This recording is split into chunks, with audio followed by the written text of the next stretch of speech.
귀멸의 칼날 3기 도곡마을 편의 방영이 얼마 남지 않은 가운데 유포터블은 한 발짝 앞서 극장판을 개봉합니다. 상현집결 그리고 도곡마을로라는 직관적인 이름으로 개봉한 이 작품은 팬들 사이에선 주로 상현집결편이라고 불리는데요. 작년에 방영되었던 2기 10화 11화와 올해 2분기에 방영 예정인 3기 1화의 선공개가 합쳐진 극장판입니다.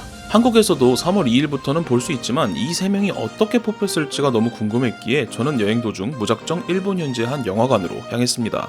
들어가기 직전 예상치 못한 굿즈를 받았는데요. 하나는 같이 주는 책에 스포가 많으니 주의하라는 경고문이었고, 하나는 상현집결본이라는 이름의 책자였습니다.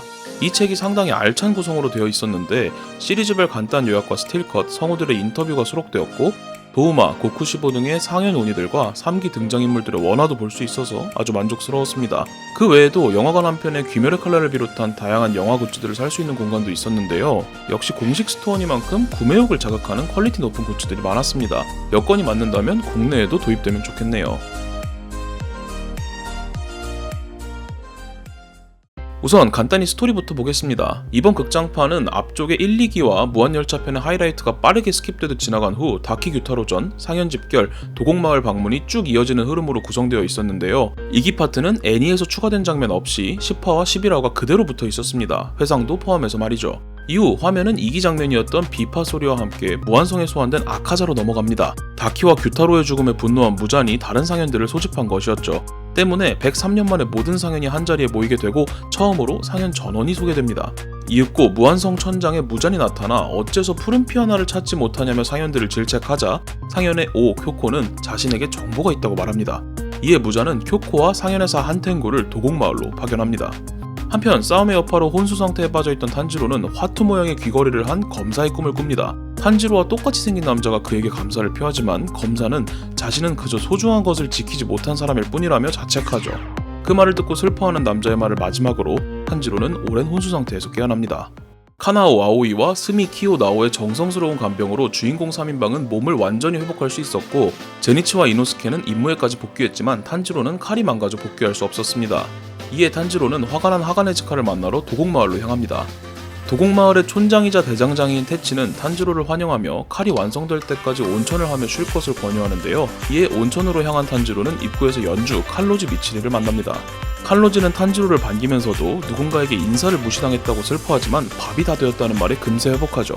이후 탄지로는 온천에 올라가 인사를 무시한 장본인 시나즈가와 게냐와 조우하고 친해져 보려고 하지만 실패로 돌아갑니다. 마을로 돌아간 탄지로는 칼로지와 함께 저녁 식사를 하며 이런저런 이야기를 듣는데요. 칼로지는 사실 좋아하는 사람을 찾기 위해 귀살대에 들어왔다가 쥐가 되었다는 이야기, 게냐가 전혀 식사를 하지 않는다는 이야기, 그리고 마을에 강해지기 위한 비밀 무기가 숨어있다는 이야기였죠.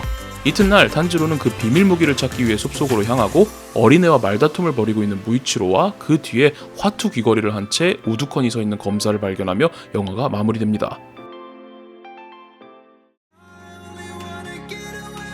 결론부터 말하자면 기대 이상으로 재밌었습니다. 사실 2기 10화와 11화 부분이 그대로 나온다고 했을 때 내심 극장판에는 비하인드 스토리 같은 게 하나쯤은 추가되어 있지 않을까 기대하고 갔는데요. 막상 보니 추가된 내용은 전혀 없었습니다. 하지만 이미 최정상급의 좌커로 완성된 2기의 하이라이트 부분들, 이를테면 도면을 완성시킨 텐겐의 반격과 탄지로와의 협공, 규타로의 최후의 원참선회 등을 한층 더 개선된 버전으로 큰 스크린에서 마주한 것은 완전히 새로운 체험이었습니다.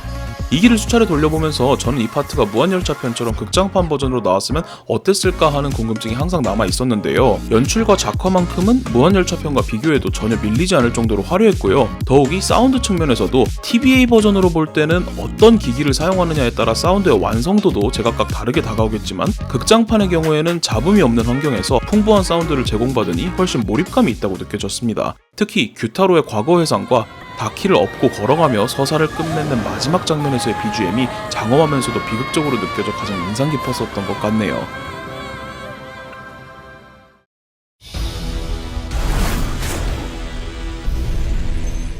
전투 한 번 한 번이 매우 처절하고 아무리 강한 등장인물이라도 죽을 가능성이 있다는 것이 귀멸의 칼날의 특징인데요. 그 이유는 당연히 메인 빌런인 오니들, 그 중에서도 무잔과 상윤의 힘이 너무 강하기 때문일 겁니다. 무한열차 편에서 압도적인 힘을 보여준 아카자까지 갈 것도 없이 바로 전 시즌에 퇴치된 다키와 규타로 남매만 해도 20명이 넘는 줄을 먹어치웠다고 하고 2기에서 잠깐 나왔던 도우마도 범상치 않은 모습을 보였으니까요. 그렇기에 귀살대에 새로운 적으로 등장할 다른 상현의 오니들은 얼마나 강할지, 또 그들이 애니에서 어떤 식으로 묘사되었을지가 최대의 관심사였고, 상현 집결편은 그 궁금증을 조금이나마 해소해줄 열쇠였습니다. 앞서 말씀드렸듯 상현 집결편은 아카자의 시점에서 전개되는데요. 원작에서는 비파 소리를 따라 한 컷만에 다른 상현이 있는 장소로 이동하지만 극장판에선 엘리베이터를 타듯 무한성 안을 이동하는데, 이 과정에서 무한성의 내부 구조가 조금 더 디테일하게 묘사됩니다. 기본적으로는 하연 소집에 나왔던 것처럼 일본의 전통 가옥 구조가 상하 좌우 구분 없이 트리가트처럼 무한히 연결되어 있었는데요. 이번에는 중간중간 연꽃이 피어있는 몽환적인 장소들이나 무한성의 전체적인 모습도 추가로 비춰주면서 최종 국면에서 귀살대가 싸우게 될 장소를 짧게나마 보여주는 느낌이었습니다. 이어 본격적인 상현 집결이 시작되는데 제 눈에 가장 인상 깊었던 건 역시 도우마였습니다. 시종일관 아카자의 신경을 긁으며 능글맞게 행동하는 도우마는 무지한히 화를 내는데도 그다지 위축되지 않고 꿋꿋이 자기 할 말은 다 하고 개그신까지 챙기는 정말 미친 사람처럼 나오는데요. 놀라웠던 것은 하연 소집 때는 마음속으로 말대꾸 한마디 했다고 죄다 괴물 바보로 만들어버렸던 무잔이 이번엔 쿄코의 머리통을 한번 뽑는 정도로 끝냈다는 것입니다. 여기서 목소리 이야기를 빼놓을 수가 없을 것 같은데 도우마 역은 미야노 마모루 성우가 맡았습니다. 俺はみんなをすごく心配したんだぜ。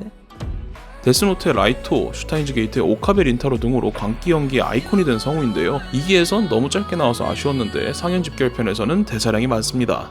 능청스러우면서도 끈적한 소위 말해 열받는 톤의 연기가 정말 일품이었죠. 귀멸의 칼날이 잘 마무리된다면 도우마도 이 라인업에 충분히 낄 수 있겠다고 생각했습니다. 고쿠시보의 등장도 상당히 임팩트가 있었는데요. 私はここにいる 극장판에서도 원작처럼 처음엔 뒷모습만 보여주다 마지막에 얼굴을 보여주는 연출을 했는데 큰 스크린으로 보니 분위기에서 오는 압박감이 엄청났습니다. 눈이 조금 무서운 느낌도 있었고요. 목소리는 슬램덩크의 정대만, 블리치의 바쿠야 등 주로 거친 역을 많이 하셨던 오키아유 로타로 성우가 맡으셨는데 대사량이 많지는 않았지만 제 기준에선 중후하고 멋있었습니다. 이외에 한텐고는 딱 생각한 대로의 목소리였고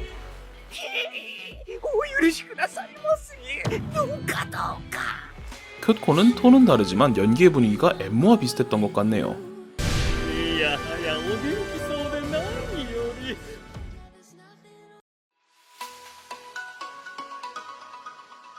도곡마을편은 앞에 비하면 밝은 분위기였습니다. 처절했던 싸움의 여파를 정리하고 다음 모험을 떠난다는 일종의 쉬어가는 화 개념이었으니까요. 이 파트는 탄지로의 시점에서 전개되기는 하지만 다 보고 나올 때쯤엔 칼로즈밖에 기억이 안 남기 때문에 사실상 칼로즈 미츠리 스페셜이라고 봐도 무방할 것 같은데요. 인사를 씹혔다고 우울해하지만 송이밥 먹을 생각에 금세 기분이 좋아진다거나 카마도 남매를 친동생처럼 잘 챙겨주는 등 다른 주들과는 달리 인간적인 모습을 많이 보여줘서 좋았고요. 항상 쫓기듯 전투와 재활을 반복해 정신적으로 피폐해졌을 탄지로가 한숨 돌릴 수 있게끔 순수하게 응원해주는 모습도 따뜻하게 느껴졌습니다. 여러모로 칼로즈의 등장과 함께 작품 분위기가 많이 편안해진 느낌이었죠. 목소리 연기는 하나자와 카나 성우가 맡았는데요. 딱히 설명이 필요 없는 업계 최고 성우 중 한 명입니다. 넓은 연기 폭으로 다양한 배역들을 소화하셨지만 그 중에서도 일상 힐링 계열에는 정평이 나 있으신 만큼 이번에도 아낌없이 성우 버프를 해주셨는데요. 덕분에 원작 초월 장면들이 많이 탄생했는데 특히 온천 앞에서 탄지로에게 달려오는 씬이나 귓속말 씬은 국내에서 개봉하면 꽤 화제가 되지 않을까 싶네요. 그 이외에 도곡마을의 디자인은 숨겨져 있는 마을이라는 컨셉답게 일본 지방의 온천마을처럼 나오는데 전편 유곽이나 무한열차 정도의 임팩트는 없었습니다. 또 개인적으로 기대했던 무이치로는 등장과 동시에 영화가 끝나버려서 이 부분은 조금 아쉬웠네요. 마지막으로 이번에 오프닝이 애매해서 매니더 미션과 미레이로 바뀌었는데요. 몽환적이었던 기존의 OST들과는 달리 밝은 느낌이 강해서 조금은 호불호가 갈리는 것으로 알고 있는데 아마 3기의 분위기가 전편들에 비해 많이 밝아졌기 때문에 노래에도 반영한 게 아닌가 싶습니다. 2기 오프닝 잔향상가가 워낙 역대급이어서 뛰어넘는 게 쉽지는 않겠지만 그래도 오프닝 영상과 함께 들어보시고 판단하시면 좋을 것 같네요. 자, 그래서 이 영화 꼭 봐야 하나요?